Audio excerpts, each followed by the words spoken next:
take every opportunity. So firstly, you have to show a lot of respect to everybody that you meet, I think, regardless of the time of your life. But take every opportunity. So it might not seem like, as I mentioned before, you graduate from university and you want to be a director. Well, that's wonderful. But you have no experience, and I'm not going to give you $1 million or more to go and direct a movie. So what are you going to do to get yourself to that point, that level?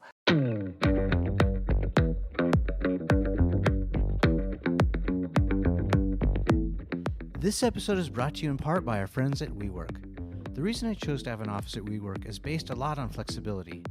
I started a decade ago as a one-person company, and now we have a growing team. WeWork has the space and budget for all my needs.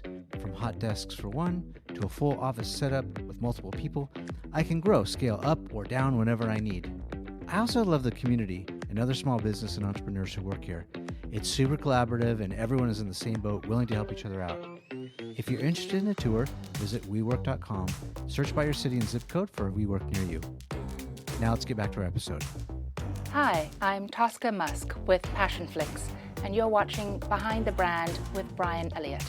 Hi, I'm Brian Elliott. Welcome to another edition of Behind the Brand. Today I'm here with Tosca Musk. Tosca, thanks for coming to our studio. Welcome. Thank you very much for having me. I usually ask my guests, how'd you get this job? That is such a difficult question to answer. I really don't know how to answer that question. How did I get this job? So I wanted to always make great positive stories about two people communicating who connect and compromise in relationships, any two people. And I was struggling finding a place where I could create these and show them. A lot of networks weren't necessarily interested in making romance novels into movies. I really liked romance novels. I feel that they are very empowering emotionally to men and women. And so I wanted to make them. So my partners and I at the time, because we couldn't find a place that would actually distribute these movies, we decided to create our own distribution platform. And that distribution platform is Passionflix.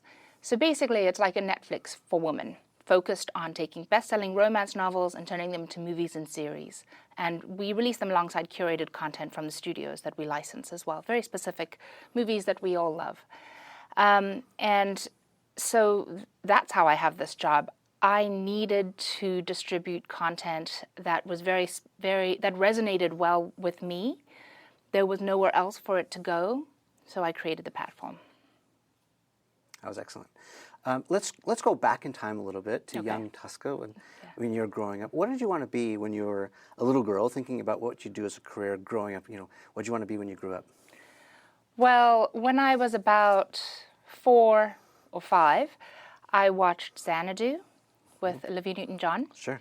And I saw her disappear and reappear. And I came home and I said, that's what I'm going to do when I grow up. I'm going to make movies and make people disappear and reappear. That was a goal. For those who don't know, much about your background, so where are you from? And, tell us. I'm from South Africa. I was born in Pretoria. I watched Xanadu when I was in Durban, I believe. So we lived in Pretoria, then Durban, then Bloemfontein, then Johannesburg, then moved to Toronto, then Vancouver, San Diego, San Francisco, Los Angeles, all over the place. And so this was when I was in Durban. I watched Xanadu. Came home, told my mom I was going to be this person that made people disappear and reappear. So I really should have gone into visual effects, but at the time I didn't realize that. I went into acting, which makes no sense whatsoever. But I did acting for a while. And then after doing acting... Was it scripted or did you do commercial work? Scripted. It was scripted, yeah. So I did theater, and there wasn't really much of an opportunity to do on-screen stuff in South Africa. So it was more, my mother was is a model still, and so I did some modeling, so that's the sort of on-camera stuff I did. Otherwise, I did theater. Now, were your parents very supportive when you kind of told them that you wanted to go into a career in the arts? Did they? I'm always curious, and you sort of come from a family that has a bit of a reputation and name, and I'm curious about how that whole family dynamic influenced your career path. But like, were they saying, no, you should become a doctor or go into law, or were they very supportive? Everyone in my family is very supportive of whatever you choose to do, as long as you do everything you can to excel in it. So that's a very fortunate thing. My mother, I think, didn't really pay it much attention. She just went, okay, great, whatever you want to do, sounds good. Just work, just work hard, in a very positive way. But, I was the artsy one in the family. I was the only girl. I have two older brothers. Mm-hmm. And so you're the baby? I'm the baby and the only girl. And so for everyone, it was sort of, I guess at that point, it was kind of expected that I was going to be dancing around and wearing the princess dresses and acting. And so it was just accepted. And so where did you go from there? Did you pursue that in college? You do it kind of, on your own path, on your own time? So I did theatre all through high school, and I actually stage managed for a Shakespearean theatre company, which was very interesting. And then prior to starting university, I worked for Alliance Communications in Toronto, and I continued to work for them every summer between university years. And that was an incredible experience. One thing that I say to every single person that comes to even apply for a job at Passionflix is, I want you to work in every single department. You might want to come and you want to be a producer. That's great. But if you don't know anything about distribution, about marketing, about merchandise, about content licensing, you won't actually know really what to do. You need to touch on every single one. And also, you'll have a lot more respect for everybody that works in those departments. So I'm insistent that if you want to come and you want to be a producer at Passionflix, great, we're going to start you in merchandise. That is such great advice. I mean, I feel the exact same way. And, it's maybe subtle if you missed it. I want to just underscore that for the audience, that you really do have to be a practitioner, right? Like, especially when you're starting your own company. Yeah. You do everything from take out the trash to write the paychecks. Yes. But to be able to, do every single job and have an understanding of it is super, super great advice. I love that. Yeah. And it's a lot more enjoyable, I think, when you know what everybody else has to go through. It creates a lot more of a community in the office. And, if somebody, if you have your particular responsibility and then somebody else has their particular responsibility, but that person's falling a little behind on theirs, but for the benefit of the company, person A can jump in and help person B with a very positive attitude. Oh, I know how to do that. Let me help you. What can I do? And that just creates much more of a community within the office. And the whole point of working, especially with a startup, the whole point of having that kind of team is that you can build the company together. It doesn't help if one department excels and the other one doesn't. The company will fail. You need all departments to rise together. Wow, that's great advice. I want to dig deeper into that. Before I do, I want to go back to, this kind of seems like a crescendo of, getting great business experience, theatrical experience, production experience. Today, you're a director. Yes. So for our aspiring filmmakers, what sort of advice would you give to the up-and-comer thinking about getting into this business? What should they be studying now? Should they go into traditional Shakespearean theatrics and learn the basics from the grassroots? Or what advice do you have on that? Well, to direct, you have to really love it. I thrive on set when I'm directing. So there is no, I don't get tired. I can do a 14, I can do a 20-hour day if I was allowed to, but I'm not. Yeah. And what is it that you love? Can you put your finger on the it? It's really quite magical to take people and create the scene that was written on paper and bring it alive. There's something really magical about that. This, hopefully is not taken the entirely wrong way, but I describe it to my children. I have 5.5-year-old twins. And my daughter, really loves to play with her dolls, and my son loves to, play Star Wars and all that sort of thing.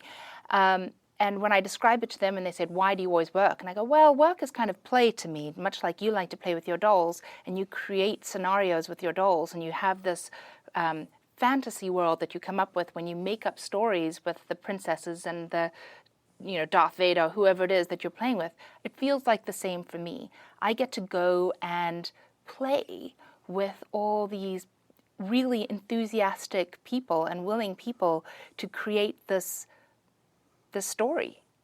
So it's fun. I agree, and I think that's more great advice. When you love what you do, it doesn't feel like work. I feel the exact same way. Let's go back into the of maybe some of the training, for those who are maybe just getting through college and wanting to go into this kind of career, whether it's production in front of the camera or behind the camera. What other advice do you have about what to learn now or what to do now to get the proper experience? Well, one thing that I like to encourage, and I think I touched on this earlier, is take every opportunity. So firstly, you have to show a lot of respect to everybody that you meet, I think, regardless of the time of your life. But take every opportunity. So it might not seem like, as I mentioned before, you graduate from university and you want to be a director. Well, that's wonderful. You have no experience, and I'm not going to give you $1 million or more to go and direct a movie. So what are you going to do to get yourself to that point, that level? That's a tough one. One, you want to study, you want to watch as many movies as possible, you want to read scripts, you really want to understand that heavily. It's helpful if you write a script as well. Writing really is an excellent jumping off point to the directing side of things. I'm not a writer. I can write, and I have rewritten many scripts, but I have never really spent a lot of time writing a screenplay from top to bottom. It's a lot of work. I value all writers out there. Thank you. But, if you were wanting to direct, again, I say go into every department. So one way that I started off when I got into physical production, so as opposed to running the company, which is it's like two different brains that I have. One is running the company, it's a distribution platform, we negotiate with studios, I option material, make lots of movies. And the other one is I go and get to make the movies. When I started off, I worked, again, in every position that I could possibly get on a film set, and I volunteered for weeks. Yeah, so your gaffer, your grip, everything. Your associate producer, you go get the coffee, whatever. Everything. Yeah. I was an electric on Teenage Mutant Ninja Turtles, working overnight for a week in an old warehouse coming out looking like a coal miner. I mean, it was a very different experience than, this girl who played with dolls. And so, but I was lugging around cable and doing all the things that, you learn what an electric does. I was a PA very briefly. I didn't spend too much time in the PA world. I should have done more, but I did extras wrangling. I was very fortunate in Canada when I was doing some extras wrangling. I was allowed to be by the monitors and actually direct some of the background, which is a little unusual, but I got that experience, which was great. And I'll just chime in. I so love where you're going with this, because basically what you're saying is you have to be there, and then opportunities may or may not happen, right? Yes. But you have to get yourself there first. Be willing to take the job that's less glamorous than director on the back of this chair. Yes. And get your, roll your sleeves up, get your hands dirty, go for it. And it sounds like things started to happen. But you were sort of plotting your future as you learned all the basics, the building blocks of production. I think it's brilliant advice. Yes, thank you. While doing that, I also learned I would start studying things like how do you get a film off the ground? How do you raise money? Where do you shoot? What is the tax credit system like in this place, in that place? What are the incentives in this state, this country? How can I tap into those things? Sometimes I was able to, and sometimes I wasn't, but you have to know about them. It makes you a much more valuable person when it comes to producing. And so the first thing I did is I was able to raise, here's some big advice, I was able to raise $280,000 for my first film, but the budget was $350,000. Don't make a movie if you don't have all the money. Adjust the budget, adjust everything that you need to, but if you do not have all the money, don't start on that movie. So that was the biggest learning experience that I had, because the movie never finished, because I didn't get the extra $60,000 and I'd already shot the movie. Well, what was your mindset? Do you think, oh, we'll get the rest? Or Yeah. did you think we could do a lot with what we've got?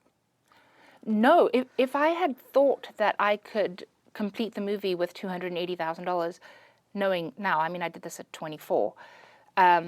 So if I had known that $280,000 was going to be the end of it, I should have gone and rebudgeted the movie and rescheduled the movie and included all the things that were needed in order to deliver in the $280,000. That's what I should have done.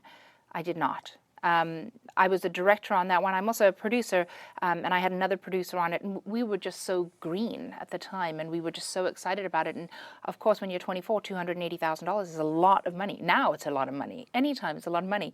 But the budget was $350,000. So make sure you have that extra $70,000 or $60,000 or $50,000. Make sure you have all that money that you need to complete your project before starting. Good advice. Yes. What other mistakes can you think about that you've made along the way? Because, a lot of people will say failure is not an option. Right? I hear that phrase a lot. Yeah. But the reality is you can't have success without failure. Yeah. Right? It's, as I get older, how do I become more wise or more experienced? It's because I made those mistakes. Hopefully I learned from a few of them, and now I have a little bit better judgment.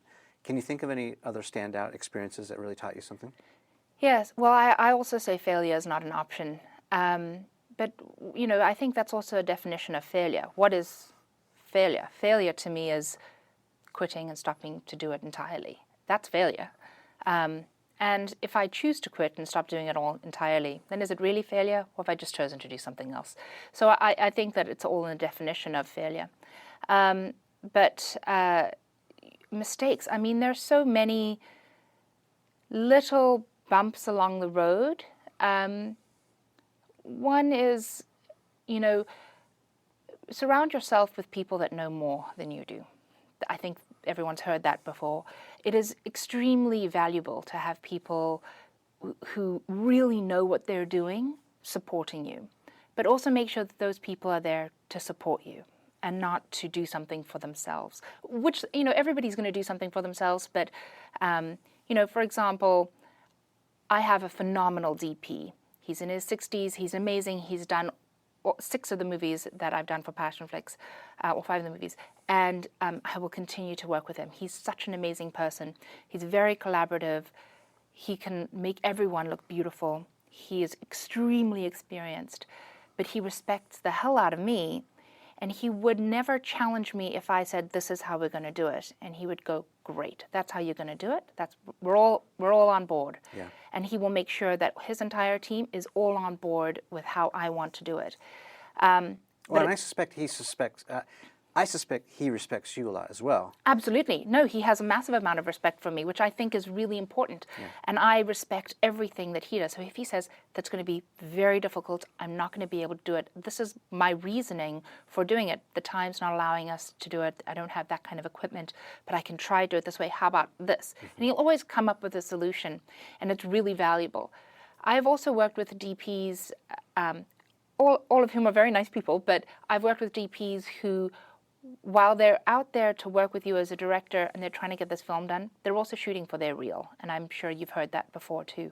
So they are going to spend all this time creating this beautiful shot that's not going to help you tell the story. Right. It's just a beautiful shot that they can ultimately put on their reel, but now I've just gone and wasted an entire day and I didn't tell my story. Now I'm rushing through the actual magic of the scene, the communication of the 2 talent or however many talent are on camera.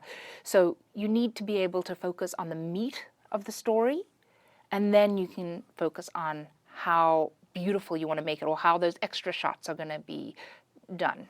So 2 questions from that. How do you find that great trusted partner, whether it's your DP or your sound person or whatnot? And then what do you do when you realize that they're just in it for them? How do you kind of course correct, or do you? I always course correct. So how do I find those people? Recommendations. There are people out there that will always say, I had a great experience working with a person, and you want to meet those people immediately. So that's how I met this DP. The first time we actually met, I wasn't able to hire him on the first movie, but then I was able to hire him right afterwards, and it was just it was a pleasure. Yeah. A true professional, I'm sure. Sorry? A true professional. A true professional, yes. And that's a big difference, I think. And that's also a great little mini lesson is, perhaps, and you can correct me if I'm wrong, but sometimes, whether we're trying to cut corners or maybe it's a budget thing, we can't hire the level of professional that we want to. And there's quite a big difference between a true professional and an amateur, right? There is. I mean, I think there are also true professionals out there that will very happily come on board if they like the story, and they will come on board for, they're not going to charge you a lot of money. So there's also something really wonderful about people that are more established in their career, so they may not need the money as much. Good point. So, they're in their union, they have they have all their hours, whatever it might be, but also they've made money in the past. And so they're able to be a little bit more flexible on rate.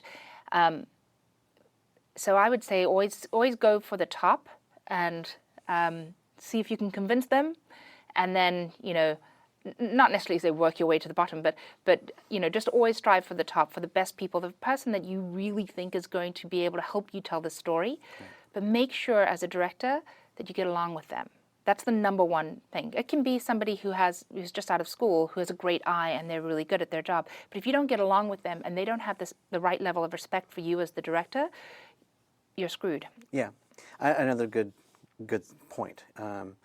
We've all been in that job position where the person who you've hired to do it thinks that they can do your job better. Yeah. Or worse, you think that you can do their job better than they can, and neither one works, does it? No, it doesn't. And so just to touch on course correction, so I'm a very big advocate for communicating. So if there's any issue within the company, with on set, with an actor, with an agent, whatever it might be, the only way to get past this bump is to communicate. Yeah. So if there's any position, and I've had an AD a first AD is also very important. You're a director, you have a first AD and your DP, that's your team. They're with you all the time. And I've had a first AD who, while I was directing, stopped me from directing and said, I'm not ready yet, I need some time to do something. And I went, okay, interesting. That's not going to happen again. Said my excuse me's to the people that I was speaking to, took the AD off to the side, even though we were all ready to shoot, made everyone wait, went off to the side, and I had my conversation with him, which is, this is my ship to sail. You don't actually have to be here. I appreciate your help. You're very good at what you do, but we have a very high level of respect for everybody that works on our sets. You don't speak to me that way. I don't speak to you that way. You don't speak to anybody that way. Mm-hmm. We all have to respect each other. This is a team effort. And only if the team works together will we have something great. How did that go over? Very well. He's like, I apologize. I will not do that again. Came back to set and was remarkably respectful. I mean, that was on day 2 of the shoot, and remarkably respectful for the rest of the shoot. But I think you have to immediately address something when it's bothering you. And as the director, you want to be, there's often this thing of like, oh, wow, I don't want to actually, step on anyone's toes. I need to be a little humble and all these things. Absolutely, humble, respectful, all those things. But you are the captain. Mm-hmm.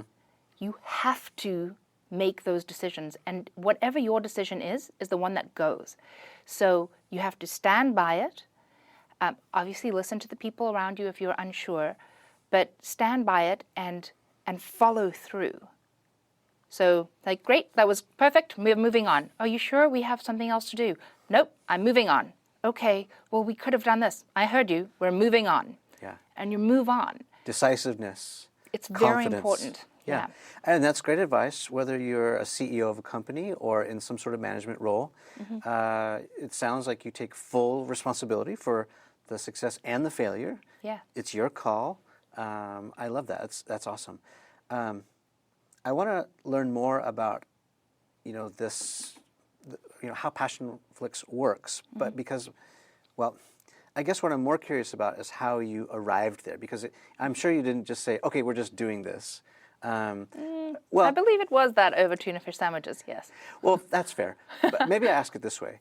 Why not do it another way where you take a film, like, listen, you're preaching to the choir, right? We are as fiercely independent as you can be, and we remain that way for lots of different reasons. Creative control is one of the main reasons.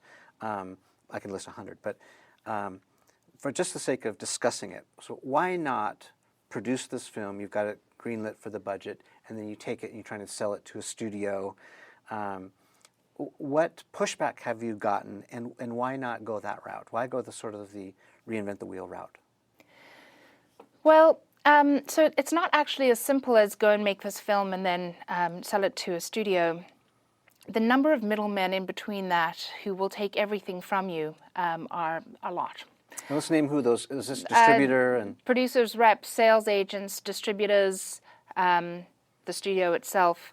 So, and not intentionally, everybody needs their cut because everybody has a job.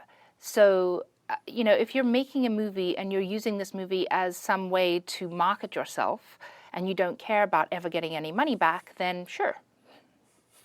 Great, go ahead.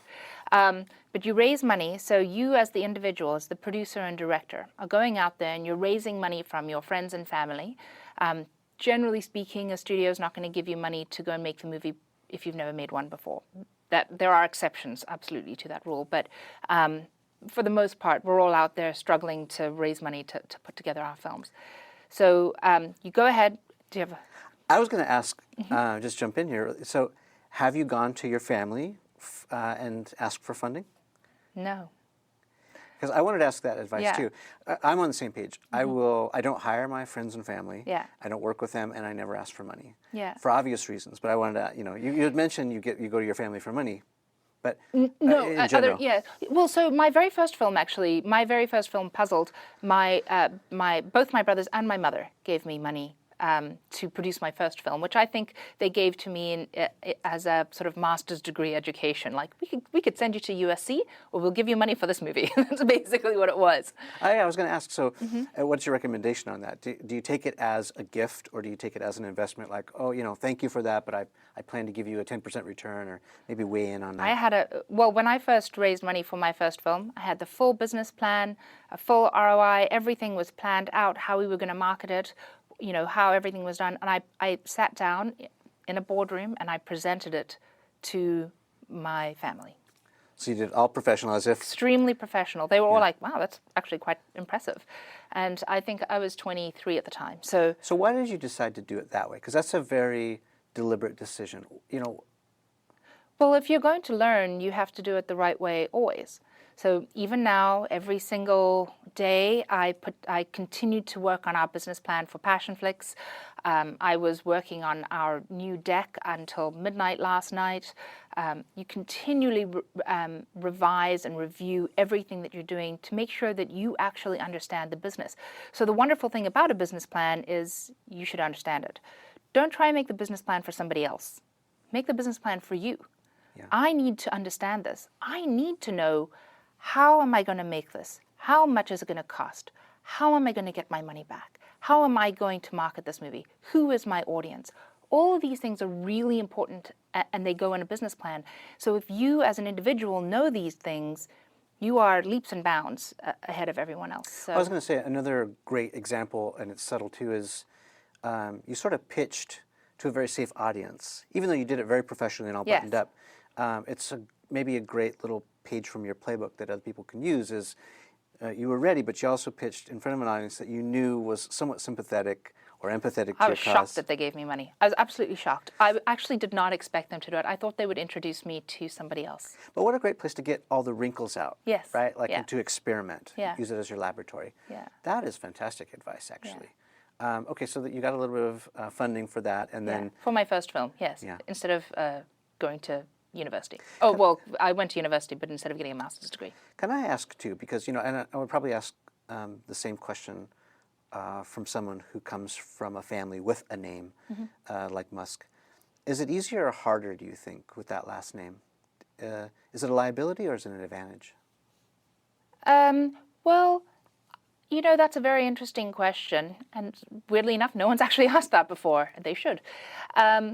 So I'm very fortunate. You know, we have a wonderful family and we've all, you know, grown up together and we're all very close. So with regards to it being something positive, it is positive. I'm very fortunate that my family's doing a lot of great things in the world. So just having that kind of optimism in our lives is immediately great. It opens a lot of doors, which is nice. It closes some others. But at the end of the day, if you are not able to prove yourself once those doors are open, it means nothing. So let's talk about the doors that are closing. Why do you think they're closing? And maybe this is the liability part of that question or answer. Why are they closing? Well, generally speaking, it's people with money. It's in the funding world, and the doors are closing because they think that I'm a billionaire. Okay, so it's all about the proof of concept, or the what's the risk in giving money to someone like you? Yeah, it's a business. Yeah. So at the end of the day, I have to be able to. It's wonderful to have doors opened by my mother and whoever it is, but it's wonderful to have doors open, and you should anybody that is out there looking to raise money, look at the people in your circle. Look at your dad, your mom, your uncle, brother, whoever it is, and say, do they know anybody that's connected to, and how can I jump up in that world? Is it through LinkedIn? Is it through a coffee? And make sure that when you get that opportunity to speak to them, because you can get it. Everybody is not necessarily, not everybody comes from my family who worked very hard to get where they are, but everybody has a connection to somebody. I'm actually really glad to hear you say that, because I know some people, and they're not in the spotlight like your family is, but their family is very successful. And I know a certain person who's had a chip on her shoulder her whole life and said, I'm never going to leverage the relationships or the success that my family has to move my career forward. And I always asked her, why not? Like, you're not going to ride the coattails. You're going to, you're going to have to prove yourself, just like you said, when you get there. But like, to have those doors open for you, why not take advantage of it? I think, it just is a great leg up that not everyone has. Well, I think, as I mentioned, I do think everybody has a little bit of an opportunity with everybody that they know. So even you getting to this position that you're on, I don't know how to get to having my own show here at YouTube Space. I wouldn't even know how to go about it. But clearly, when you decided that you wanted to do this, you probably shot a pilot of your own, had an idea, had somebody connect you with somebody, and you pitched it to them, and then had somebody they connected you to somebody else, and each person takes you to another spot. It hones your pitch. It allows you to really understand your business plan, and then here you are sitting here on a stage at YouTube Space. So I think I don't necessarily just think that it's because of my family that we can get somewhere. I think every single person has one other person in their circle that can help them, that can give them that one introduction to, even, I work at Starbucks, and, my friend at Starbucks, he is also a DP and he wants to shoot something this weekend. Let's shoot a short film. I mean, that's a step. And, oh, you know what, actually, and I know, let's put it up on YouTube. Oh, I know so-and-so that might be able to help us with some social media marketing. Yeah. All these things are beneficial. So I think look within your own circle to see who can connect you to that next step. But have your plan ready. Know what your plan is, and understand your business. Yeah, it's great, because you never know who you're going to get a chance to talk to. Yeah. Would you put yourself in, if I can pin you down to put yourself in a category of introvert, extrovert? There's also ambivert, but what camp are you in? I'm an introvert. So am I. Yeah. Yeah. So as one to another, it can be very difficult to get out there and socialize. I don't love the small talk. I have a very small group of very good friends. And it's sometimes painful, especially at parties and different. I just don't do the schmoozing and all that very well. How have you been successful? I mean, have you just... Tell me, give me some wisdom, because I want to know personally. Yeah, I hate going to all those events. Yeah. I have a very active mother who forces me to go to all of those events. And Michelle, who you've met, also also forces me to go to certain events. I hate it. I do not do well with small talk. I don't like standing in large rooms of people that I don't know. It's difficult, but you do have to go. If depending on what you're looking for, I don't go to those events and then, tap on somebody's arm and go, "Hi, Meryl Streep, nice to meet you." That wouldn't be my way of doing something. I wouldn't recommend that at all either. I think sometimes it's really important to show your face. I don't like it, Deep though. breath. Okay. Yes. You've worked a lot with actors, I'm sure. Is there anyone in Hollywood that you can think of that you really admire? You mentioned Meryl Streep, but do you get starstruck anymore, or do you have a deep admiration, and if so, for whom? I mean, so many people. There are so many incredibly talented people in Hollywood. Everybody nominated for an Oscar this year. Yeah. And how about directors? Is there someone in filmmaking that you admire, aspire, like you've learned from their work that you'd like to mention? I'm a big fan of Baz Luhrmann. I don't make movies as colorful and as extravagant as he does in such a beautiful way. But one day I will.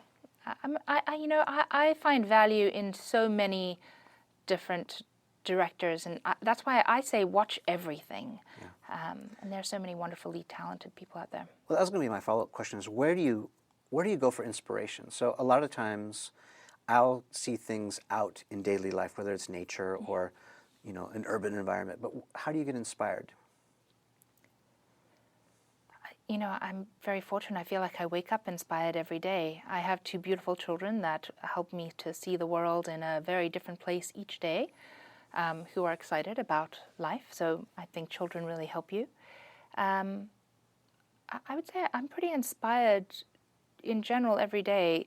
Passionflix is incredibly inspiring just innately because we focus so much on the positivity of people.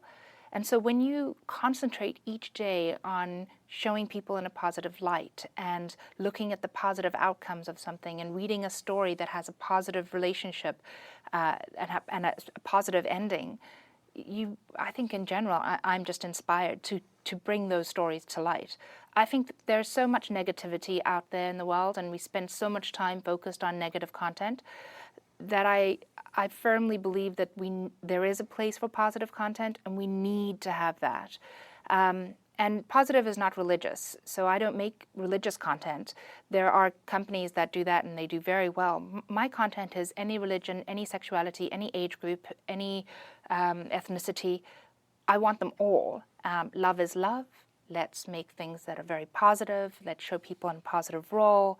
And so I think I'm just inspired by that idea every day.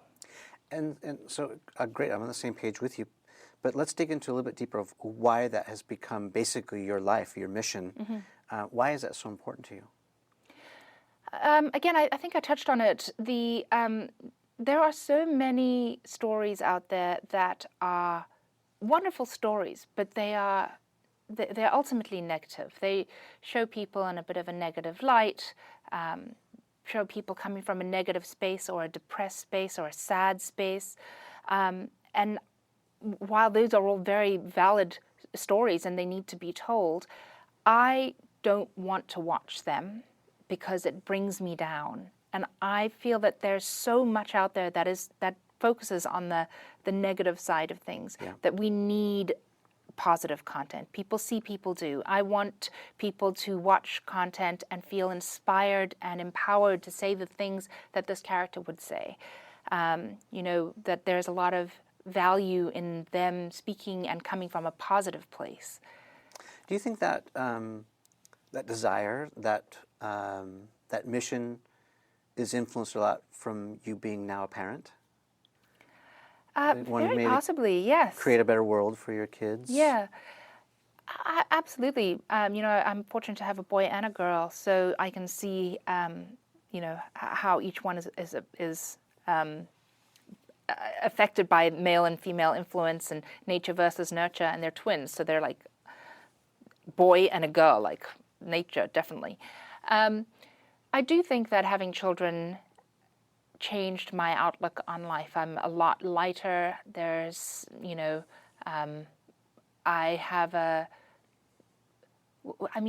the end of the day, when you have children, you have a need to keep going. There's no choice. There is no fail. Failure is not an option.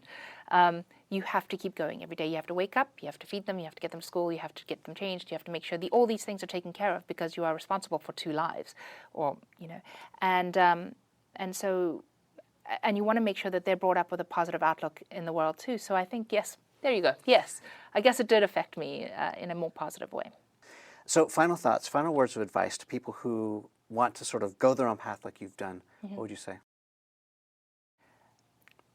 I would say go for it. I think it is so wonderful that we have this opportunity and this ability for us to focus on the things that we really want to do. I do think that there's an enormous amount of work. You need to know your audience in whatever you choose to do, whether it be a filmmaker or a car salesman. You need to know your audience and you need to be able to be laser focused on them. And so that's the one thing that I can highly advise to anybody. Even if you want to go out there and make a horror film, know your horror audience, know that particular genre. And what is it that your audience really wants from when they go and they watch one of your movies on Passionflix? So my genre I'm laser focused on romance. I think romance is just ultimately the one thing that can, specifically for women, guys I really think should watch this too, but we crave it. And I really want to validate women's feelings. So everything I do is a validation of any kind of emotion. I think there's so much strength in emotions. So with Passionflix, we are able to take these beautiful romance novels and turn them into movies and series and create this me time for women, and these passionate moments. Let's get a glass of wine, let's have a cup of tea, and let's sit down and watch a Passionflix movie. This is something that'll take you on a roller coaster ride of emotions. It'll help you dive into all of those emotions that you want to feel all day long. It'll end with a nice, happy ending. And you're completely rejuvenated. Then you get to go to sleep and wake up the next day and do it all over again. I'm in. Thanks. Men should watch too. We were just sitting back, chopping it up, reminiscing about the good old days and all that. Tracking my roots, where I came from and where I'm going.